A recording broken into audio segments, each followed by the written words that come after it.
జనగామ జిల్లా బచ్చన్నపేట మండల కేంద్రంలో ఓ వ్యక్తి దారుణ హత్యకు గురయ్యాడు. కొన్ని సంవత్సరాలుగా భిక్షాటన చేస్తూ జీవిస్తున్న వ్యక్తిని గుర్తు తెలియని దుండగులు దారుణంగా హత్య చేసినట్లు నర్మేట సిఐ అబ్బయ్య తెలిపారు. బచ్చన్నపేటలో ఏర్పాటు చేసిన మీడియా సమావేశంలో వివరాలు వెల్లడించారు.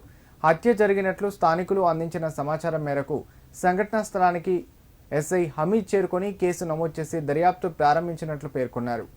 ఇలాంటి హత్యలు అరికట్టడానికి ప్రతి ఒక్కరూ సీసీ కెమెరాలు ఏర్పాటు చేసుకోవాలని సూచిస్తూ ఎవరైనా అనుమానాస్పదంగా కనిపిస్తే వెంటనే పోలీసులకు సమాచారం అందించాలని విజ్ఞప్తి చేశారు. ఇన్ఫర్మేషన్ వచ్చింది. ఇక్కడ లోపల బచ్చన్నపేట బస్ స్టాండ్ సెంటర్ సమీపంలో నిర్మాణంలో ఉన్నటువంటి ఒక ఇంట్లో ఒక వ్యక్తి హత్య చేయబడి ఉన్నాడని చెప్పి సమాచారం వచ్చింది. ఇమీడియట్గా మేము అక్కడికి వెళ్ళాము. అక్కడికి వెళ్ళి పోలీసులు క్రైమ్ సీన్ సెక్యూర్ చేసుకొని అతని గురించి ఎంక్వైరీ చేయగా అతని పేరు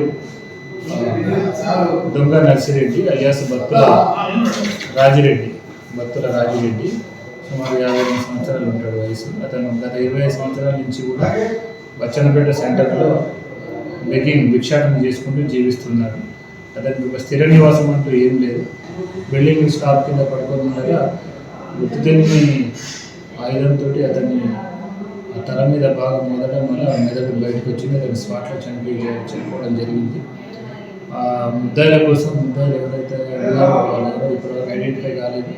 వారి కోసం ప్రత్యేకంగా టీంలను పెట్టిన వెతుకుతున్నాం. చుట్టుపక్కల ఉన్న సీసీ కెమెరాలను కూడా పరిశీలిస్తున్నాం. అలాగే డాగ్ స్క్వాడ్ కూడా పిలిపించాం. డాగ్ స్క్వాడ్ క్లోజ్ టీమ్స్ కూడా వచ్చాయి.